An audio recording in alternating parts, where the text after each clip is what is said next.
जय हिंद मेरे मित्रों और साथियों। जब कोई राष्ट्र का कोई भाग, कोई टुकड़ा या कोई प्रदेश, प्रांत, सूबा जब वो आज़ादी की मांग करता है, स्वतंत्र होने की मांग करता है, तो ऐसे क्या मापदंड होते हैं जिनके कारण से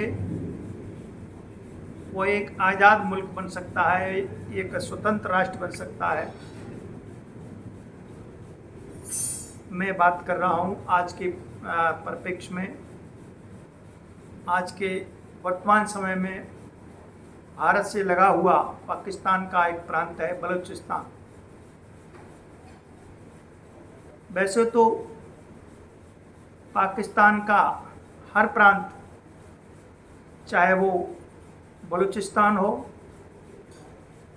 चाहे सिंध प्रांत हो, खैबर पख्तून हो, सभी के सभी रीजन, सभी के सभी क्षेत्र पाकिस्तान से टूट करके, पाकिस्तान से अलग होकर के अपने एक अलग स्वतंत्र देश की मांग कर रहे हैं। और जहाँ तक मेरा अनुमान है और राजनीतिक लोगों का जो विश्लेषण है, जो सोच है कि जल्दी से जल्दी विश्व पटल पर कोई नया देश बनेगा तो पाकिस्तान से ही बनेगा, चाहे वो सिंध बने या बलूचिस्तान बने। लेकिन आज सबसे ज़्यादा जो संभावना है वो पाकिस्तान के प्रांत बलूचिस्तान की है। बलूचिस्तान बार बार कह रहा है, बलूचिस्तान के नेता मीरार बलोच और अन्य जितने भी वहाँ के फ्रीडम फाइटर हैं, स्वतंत्रता सेनानी हैं, जो आज़ादी की मांग कर रहे हैं, वो बार बार कह रहे हैं कि भारत को हमें मान्यता देना चाहिए और हमारा दूतावास दिल्ली में खुलना चाहिए। आज अधिकांश लोग हमारे देश के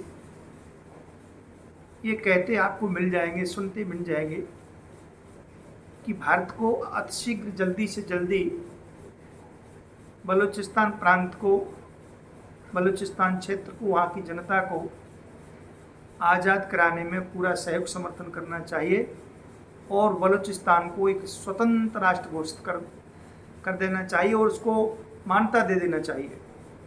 उसका दूतावास दिल्ली में खोल देना चाहिए, खुलवाना चाहिए। मेरे मित्रों और साथियों, किसी नए राष्ट्र का निर्माण या कोई नया राष्ट्र बनना इतना आसान नहीं होता। सबसे पहले उसका एक राजनीतिक नेतृत्व कौन कर रहा है, नंबर एक, सरकार को कौन सरकार बनाएगा, दूसरा भूगोल, उसकी सीमा है, कितना बड़ा क्षेत्र है, कितनी आबादी है, कूटनीति क्या व्यवस्था है, दूसरे देशों से उसके क्या संबंध है,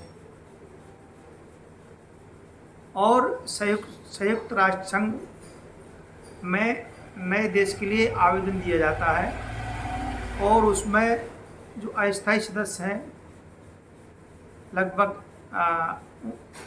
9 सदस्य होना उसके पक्ष में होना चाहिए। स्थायी सदस्य भी होना चाहिए। अस्थायी और स्थायी सदस्यों का समर्थन नए राष्ट्र के लिए आवश्यक है।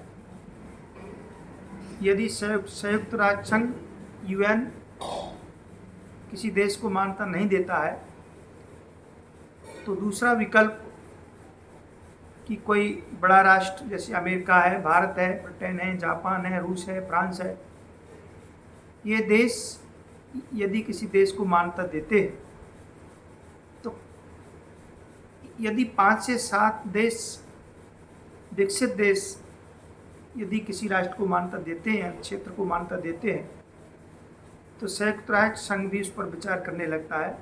अंततः यूएन भी उस क्षेत्र को, इस प्रांत को एक स्वतंत्र राष्ट्र का जो दर्जा आखिरकार दे ही देता है। आपने देखा होगा अनेक क्षेत्र अपने देशों से बगावत करके अथवा स्वतंत्रता की मांग कर रहे हैं, चाहे वो कोसोवो हो और ताइवान हो, फिलिस्तीन हो, वास्क देश हो, अनेक क्षेत्र अपने देश से टूट करके, हट करके आज़ादी की मांग कर रहे हैं। लेकिन ना तो उनको संयुक्त राष्ट्र संघ ने उनको मान्यता दी और ना ही किसी बड़े राष्ट्र ने या यूएन के जो परमानेंट सदस्य हैं, जो विकसित राष्ट्र हैं, उन्होंने भी उनको मान्यता नहीं दी। इसलिए विश्व के नक्शे पर संयुक्त राष्ट्र संघ के द्वारा 193 देशों को मान्यता दी है, जो कि रजिस्टर्ड है, और वे संयुक्त राष्ट्र संघ यूएन में उनकी एक सूची है।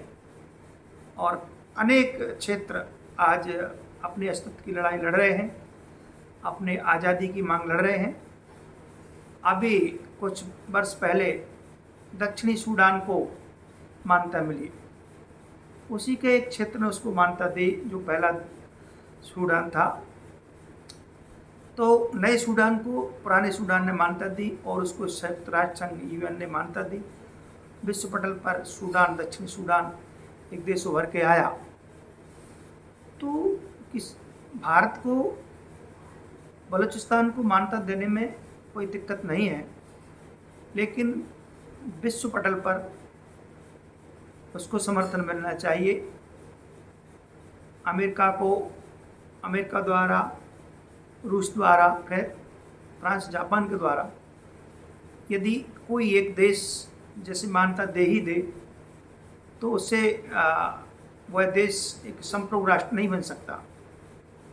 हाँ, कोई बड़ा देश यदि पहल करे और यदि मान्यता देता है बलूचिस्तान को, तो भारत सबसे पहले मान्यता देने में कसर नहीं छोड़ेगा। और भारत एक ऐसा देश है कि जिसने 1971 में पूर्वी पाकिस्तान जब अलग हुआ था, तो भारत ने सबसे पहले बांग्लादेश को मान्यता दी थी। तो भारत बलूचिस्तान को या सिंध को मान्यता देने में पीछे हटने वाला नहीं है। भारत देख रहा है विश्व की तरफ कि विश्व समुदाय का बलूचिस्तान के प्रति क्या रुख है, क्या विचार है, क्या सोच है। और भारत पूरी तरह से तैयार है कि बलूचिस्तान एक नया राष्ट्र का उदय हो और उसके संबंध भारत से मित्रतापूर्ण बने। और आज नहीं कल बलूचिस्तान पूरी तरह से आज़ाद होगा और भारत अंततः बलूचिस्तान को मान्यता देगा। जय हिंद, जय भारत मेरे मित्रों और साथियों।